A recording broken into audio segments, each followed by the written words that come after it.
सराव संच 1.2 त्यातला आपण काल प्रश्न पहिल्यातलं एक आकडा सोडवला होता. आता प्रश्न दुसरा बघूया. बिंदू एम हा रेख AB चा मध्यबिंदू आहे. बिंदू एम हा रेख AB चा मध्यबिंदू आहे. AB बरोबर 8 तर AM बरोबर किती? बघा, बिंदू एम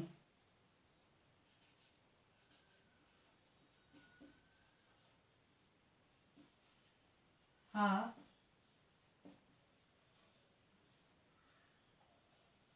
रेख AB चा मध्यबिंदू आहे.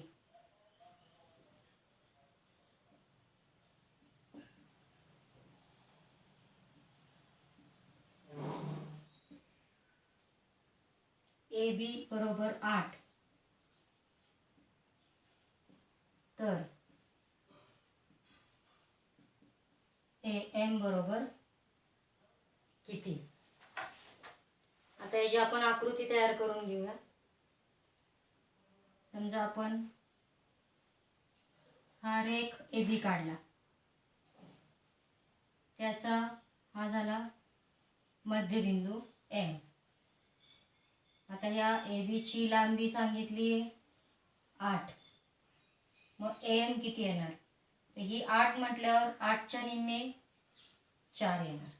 AM 4 आणि MB 4. म्हणजे आपल्याला काय काय करावं लागेल? रेख AM बरोबर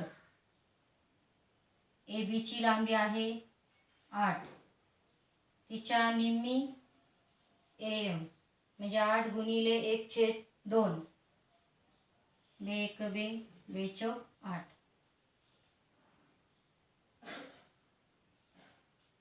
म्हणजे रेख AM ची लांबी आली आहे 4.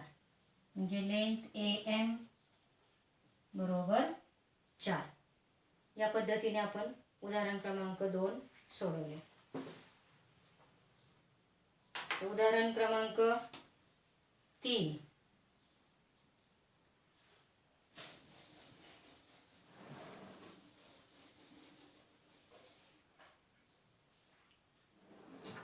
बिंदू P हा सीडीचा मध्यबिंदू आहे.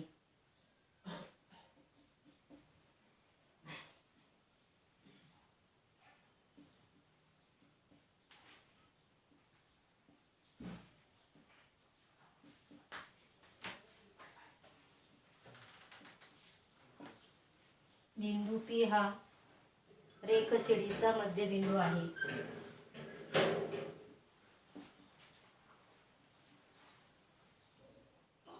CP बरोबर 2.5.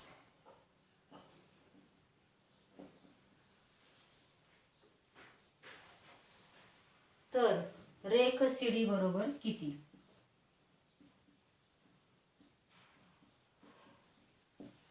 तर रेख CD बरोबर किती? बघा, बिंदू P हा रेख सीडीचा मध्यबिंदू आहे. आपण रेख CD काढला, त्याचा मध्यबिंदू P घेतला. CP ची लांबी 2.5. आता हा मध्यबिंदू आहे, ही लांबी 2.5 म्हटल्यावर ही लांबी सुद्धा 2.5 येणार. म्हणजे आपल्याला जर CD ची लांबी काढायची असेल तर 2.5 गुणिले 2 करावं लागेल. गुणिले 2 मग ती लांबी येते 5. म्हणजे 2.5 अधिक 2.5 म्हणजे ही 5 येते, किंवा 2.5 च्या दुप्पट म्हणजे 5. म्हणजे लेंथ CD आली आहे 5. हे आपण उदाहरण क्रमांक 3 सोडवले.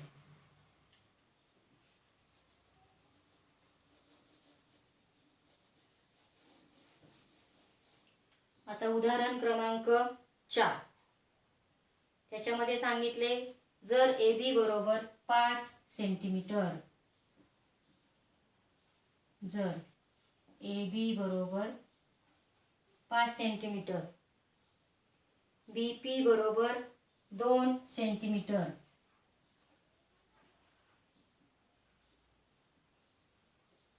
बी पी बरोबर 2 सेंटीमीटर आणि ए पी बरोबर 3.4 सेंटीमीटर,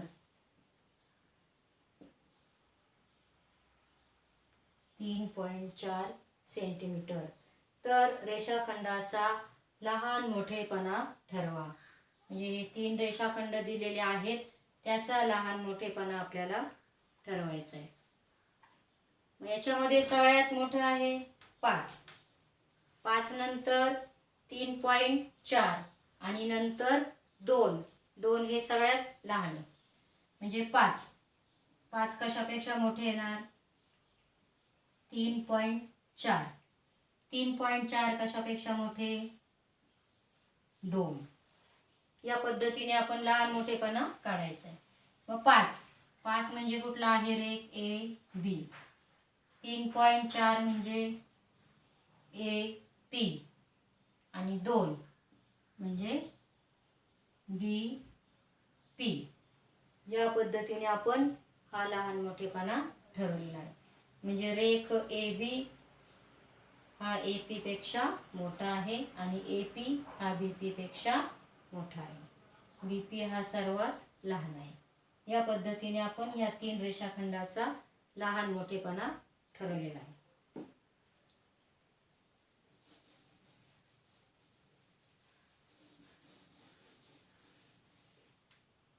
आता प्रश्न क्रमांक 5.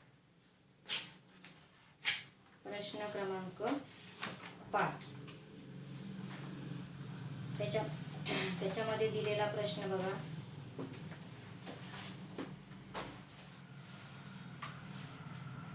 एक आकृती दिलेली आहे आणि त्या आकृतीच्या आधारे आपल्याला प्रश्न सोडवायचे. ही आकृती बघा.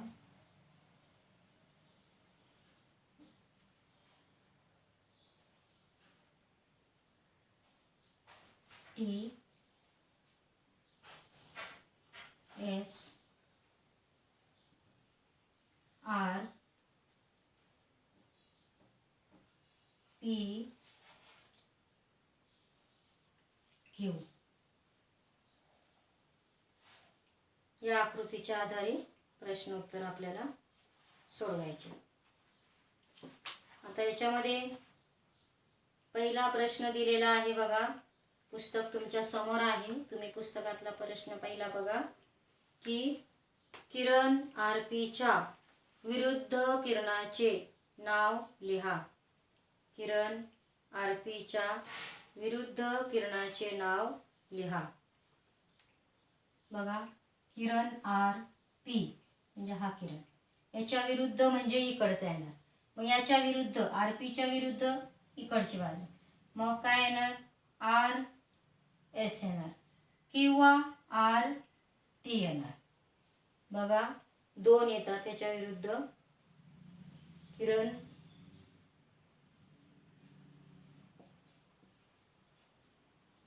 आर एस आणि किरण आर टी. अशा पद्धतीने किरण आर एस किंवा किरण आर टी हे 2 विरुद्ध किरण आर पीच्या विरुद्ध किरण आहेत. आता दुसरा प्रश्न दिलाय. किरण पी क्यू व किरण आर पी यांचा छेदसंच लिहा. किरण पी क्यू व किरण आर पी यांचा छेदसंच लिहा.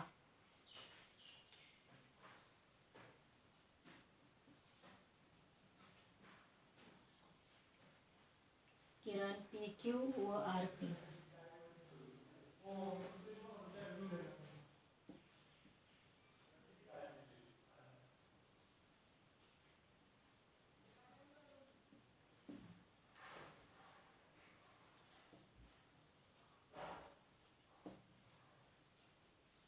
बिंदूंचा छेद संच.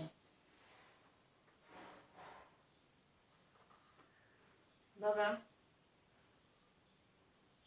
किरण पी क्यू आणि किरण आर पी आणि पी क्यू या दोन्हीचा छेदसंच तो येणार पी क्यू. कारण बघा, किरण आर पी घेतला आपण आणि किरण पी क्यू घेतला, या दोन्हीमध्ये पी क्यू याच्या दरम्यानचे सगळेच बिंदू येणार, म्हणून याचा छेदसंच झालेला आहे पी क्यू. किरण पी क्यू.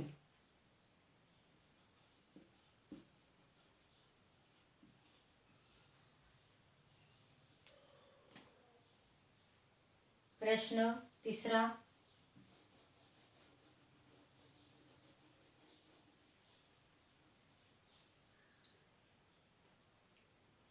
रेख पी क्यू आणि रेख क्यू आर. रेख पी क्यू आणि रेख क्यू आर यांचा संयोग संच.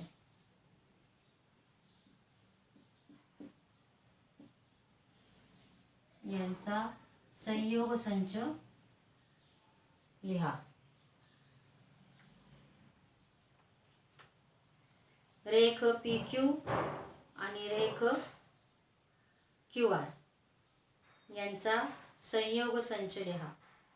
मग बघा, याच्यामध्ये रेख पी क्यू आणि रेख क्यू आर, पुन्हा बघा पी क्यू आणि क्यू आर यांचा संयोग संच. यांचा संयोग संच म्हणजे काय येणार? रेषा पी क्यू ही रेषा किंवा रेषा क्यू आर, हे दोन्ही पण याच्यामध्ये येतात, म्हणून रेषा पी क्यू किंवा रेषा क्यू आर. रेषा पी क्यू किंवा रेषा क्यू आर हा झाला यांचा रेषा पी क्यू किंवा रेषा क्यू आर हा यांचा जो संयोग संच येईल तोच किरण पी क्यू आणि किरण क्यू आर. किरण पी क्यू किंवा किरण क्यू आर. हा आपण रेख घेतला किंवा हा रेख घेतला तर हा किरण पी क्यू रेख मध्ये येतो आणि किरण क्यू आर हा रेख क्यू आर मध्ये, म्हणून याचा संयोग संच हा किरण पी क्यू किंवा किरण क्यू आर.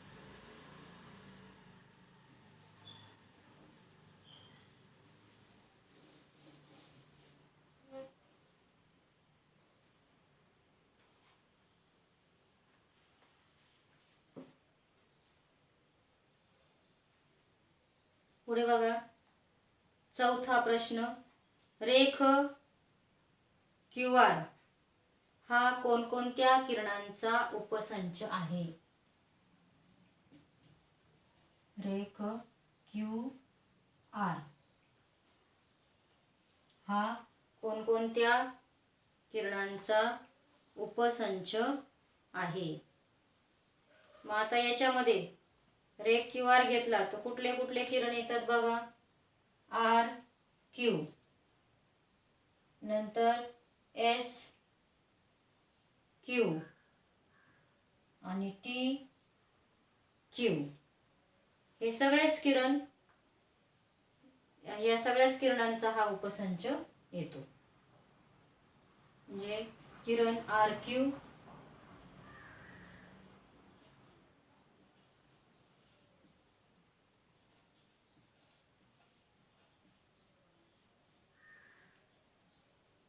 किरण एस क्यू आणि किरण टी क्यू,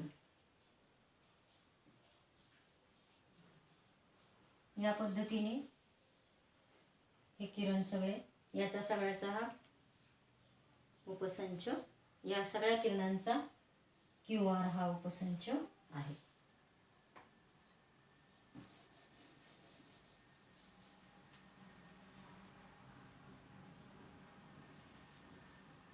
पुढे 5वा प्रश्न बघा. R हा आरंभ बिंदू असलेल्या विरुद्ध किरणाची जोडी लिहा. R हा आरंभ बिंदू असलेल्या लिहा.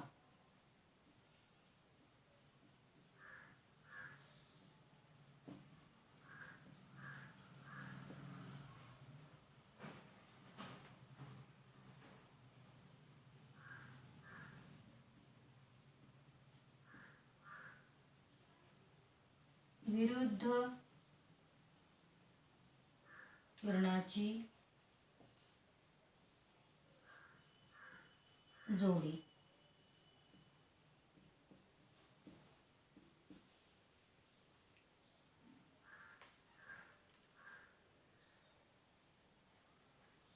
बघा, हा आरंभ बिंदू म्हणजे सुरुवात. आता विरुद्ध किरण, हा आरंभ बिंदू म्हटल्यावर हा इकडचा, हा एक किरण होईल, किरण RP, किरण RP. आणि इकडचं त्याच्या विरुद्ध किरण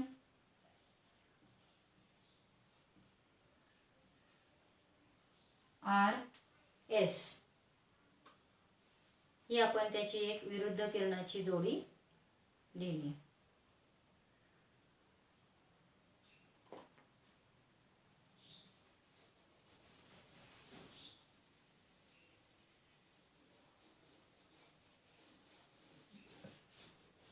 पुढे 6वा प्रश्न आहे.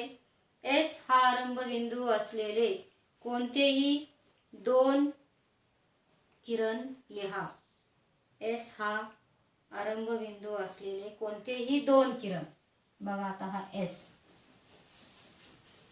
S हा आरंभ बिंदू आहे.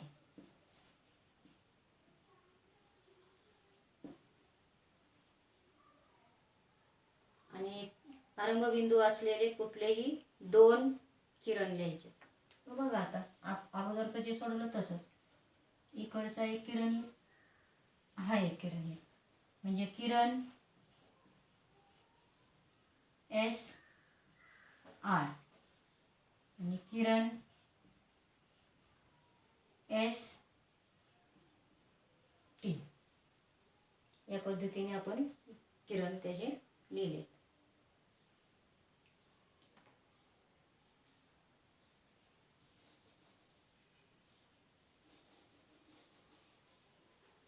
आता पुढे बघा, शेवटचा प्रश्न 7वा.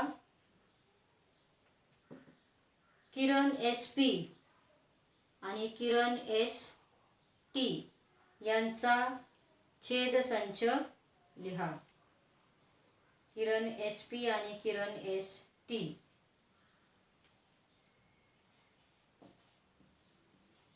किरण SP आणि किरण ST यांचा छेदसंच.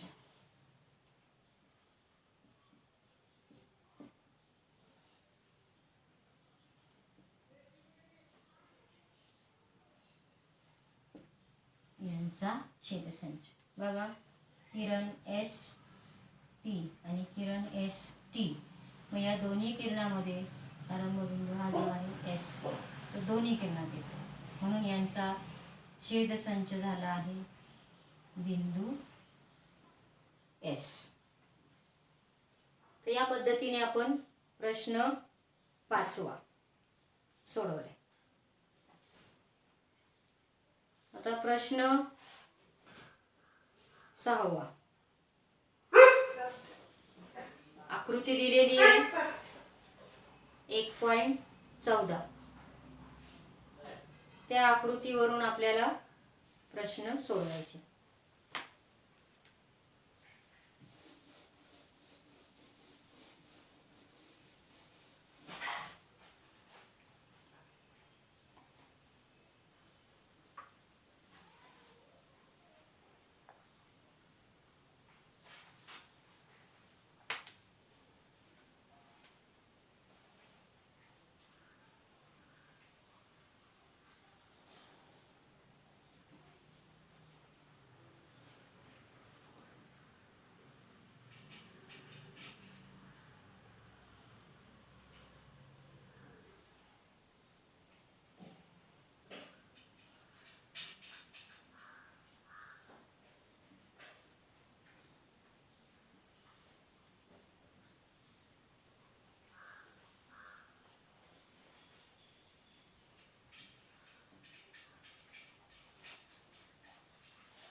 बघा आकृती मी काढलेली आहे. प्रश्न पहिला दिलाय, बिंदू बी पासून समदूर असणारे बिंदू.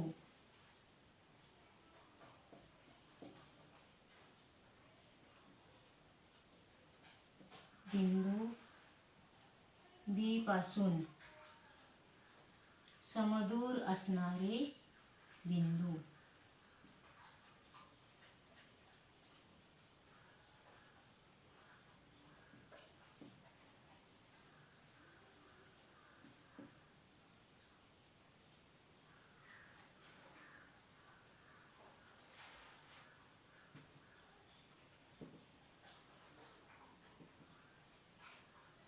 समदूर याचा अर्थ समान अंतरावर किंवा सारख्या अंतरावर. बघा आता हा बिंदू बी घेतलाय, याच्यापासून समान अंतरावर 1 2 सी बिंदू आहे, पुन्हा 1 आणि 2 म्हणजे ए बिंदू आहे. म्हणजे याच्यापासून समान अंतरावर 2 बिंदू आहेत. बिंदू ए आणि बिंदू सी हे सारख्या अंतरावर आहेत. नंतर बिंदू डी आणि बिंदू पी. बिंदू डी आणि बिंदू पी. बघा बरं, बिंदू डी म्हणजे 1 2 3 4, 1 2 3 4 नाही येते, म्हणजे बिंदू ए आणि बिंदू सी येतात. दुसरा प्रश्न दिलेला आहे, बिंदू क्यू पासून समदूर असणारे. बिंदू क्यू पासून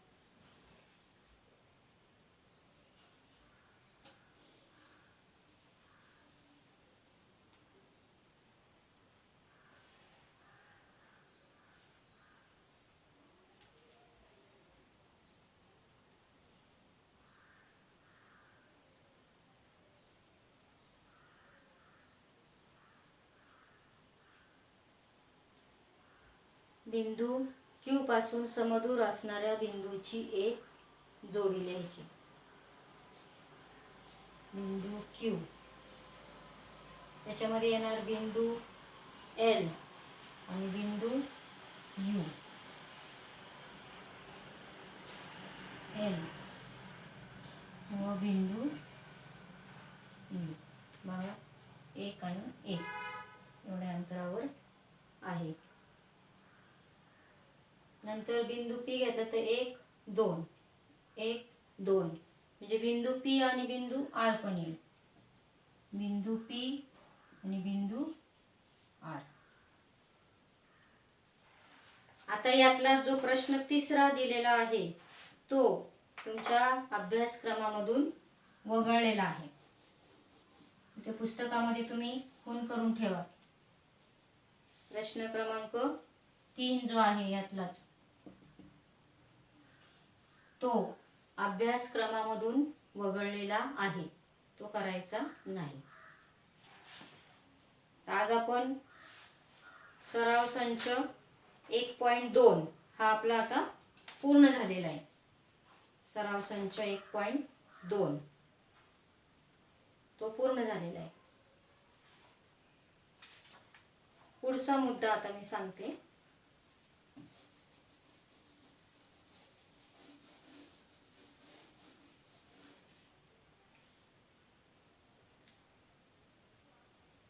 सशर्त विधाने आणि व्यत्यास.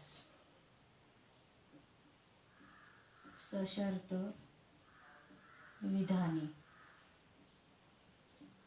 आणि व्यत्यास. बघा, जी विधाने जर आणि तर या रूपात लिहिता येतात त्यांना आपण म्हणतो सशर्त विधाने. आता हे जे जर तरने लिहिणारी विधानं आहेत त्याच्यामध्ये जरने जी सुरुवात होते त्या विधानाला म्हणायचं पूर्वार्ध. जरने जर सुरुवात झाली तर त्याला म्हणायचं पूर्वार्ध किंवा पूर्वांग. आणि तरने जे सुरू होतं विधान त्याला म्हणायचं उत्तरार्ध किंवा उत्तरांग. तरने जर सुरुवात झाली तर त्याला म्हणायचं उत्तरार्ध किंवा उत्तरांग.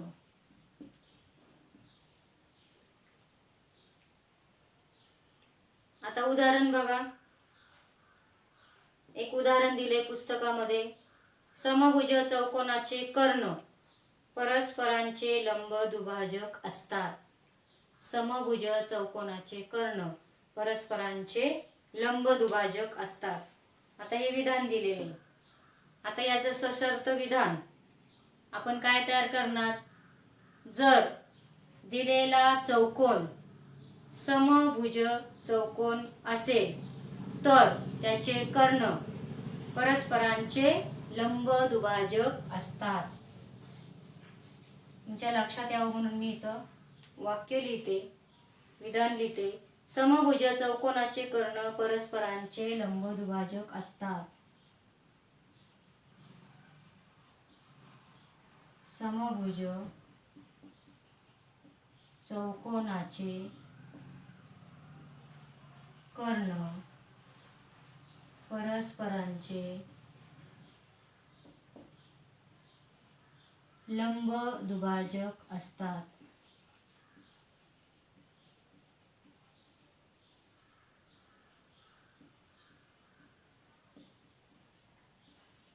हे विधान दिलेले आहे बघा. मग याचं आपण सशर्त विधान कसं तयार करणार. जर दिलेला चौकोन समभुज चौकोन असेल तर त्याचे कर्ण परस्परांचे लंब दुभाजक असतात.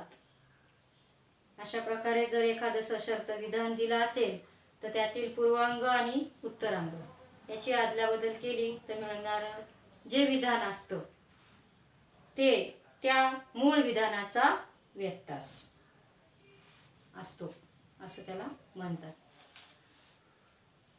आता बघा पुन्हा सांगते मी तुम्हाला विधान. जर एखादा चौकोन समभुज असेल तर त्याचे कर्ण परस्परांचे लंब दुभाजक असतात. आता याचा व्यत्यास आपण कसा करणार. जर एखाद्या चौकोनाचे कर्ण परस्परांचे लंब दुभाजक असतील तर तो चौकोन समभुज असतो. दुसरे एक विधान दिले सशर्त विधान. जर एखादी संख्या ही मूळ संख्या असेल तर ती सम किंवा विषम असते.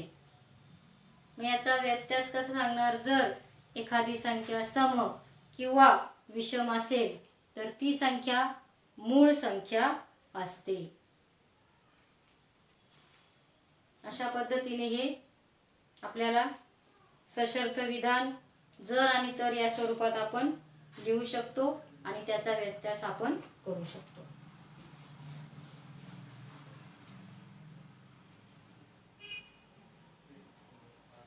पुढे आहे सिद्धता.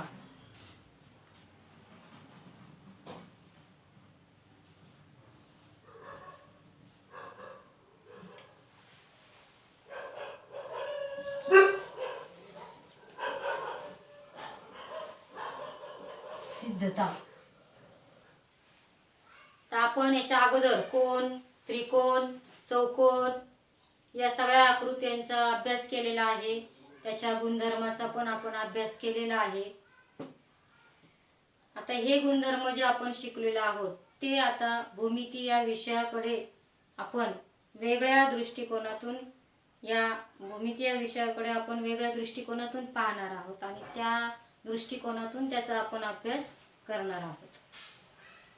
आता याच्यामध्ये गृहीतक म्हणजे की भूमिती विषय अगोदरच्या काळात भूमिती विषयाबद्दल जी काही माहिती होती ती माहिती तिचं सगळे माहिती संकलन केली म्हणजे माहिती गोळा केली आणि हे सगळं श्रेय जाते ग्रीक गणितज्ञ युक्लिड यांच्याकडे.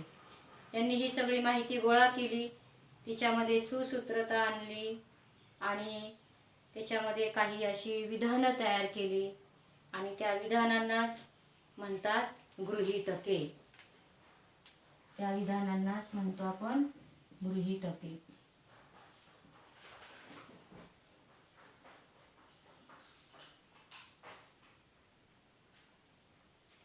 आणि ही गृहीतक जी आहेत ती सिद्ध केलेली आहे. मग ती सिद्ध करताना जे काही गुणधर्म वापरलेले आहेत त्या गुणधर्माला म्हटलेलं आहे प्रमेय. त्या गुणधर्माला म्हटलेलं आहे प्रमेय. आता युक्लिड यांनी काही गृहीतकांपैकी काही गृहीतक आपल्याला खाली दिलेली आहेत पुस्तकामध्ये. बघा, पहिलं गृहीतक दिलेलं आहे, एका बिंदूमधून जाणाऱ्या असंख्य बिंदूतून आपण अशा कितीही रेषा काढू शकतो. असंख्य रेषा, अगणित रेषा.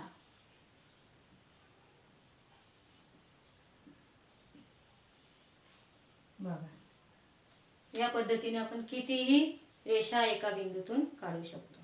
म्हणजे एका बिंदूतून जाणाऱ्या असंख्य रेषा असतात. दुसरं, दोन बिंदूतून एक आणि एकच रेषा जाते.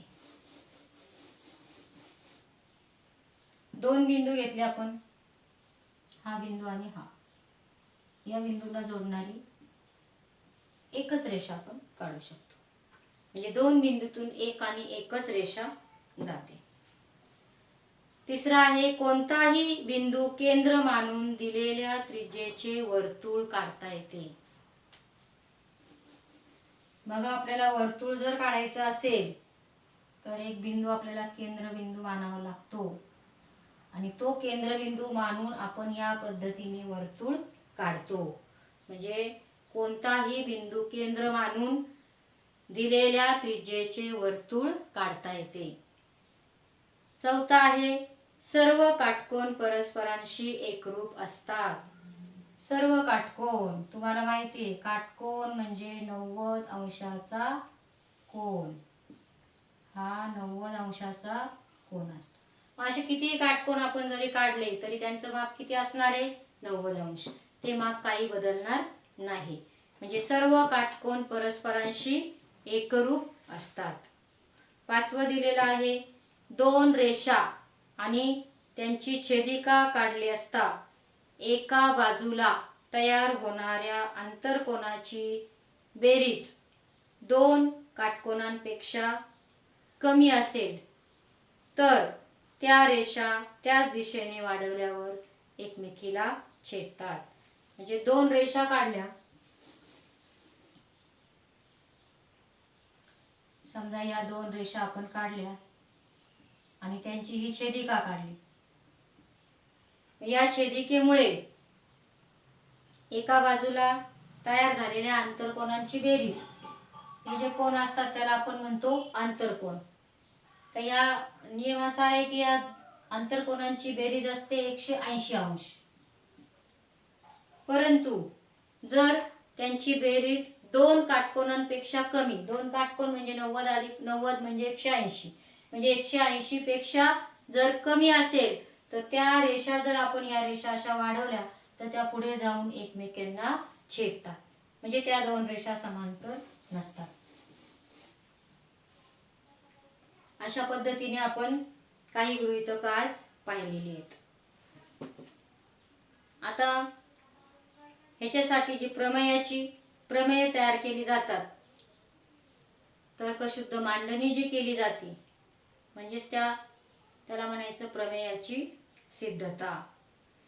मग एखादं विधान सत्य आहे की नाही हे आपल्याला सिद्ध करायचे, तर त्याचा जो पूर्वार्ध असतो त्याला म्हणायचं पक्ष आणि त्याचा जो उत्तरार्ध असतो त्याला म्हणायचं साध्य. मग आता या सिद्धतेचे प्रत्यक्ष आणि अप्रत्यक्ष असे दोन प्रकार असतात. पुढच्या तासाला मग आपण एकमेकांना छेदणाऱ्या दोन रेषांनी तयार केलेल्या गुणधर्माची प्रत्यक्ष सिद्धता हे आपण आता पुढच्या तासाला पाहूया.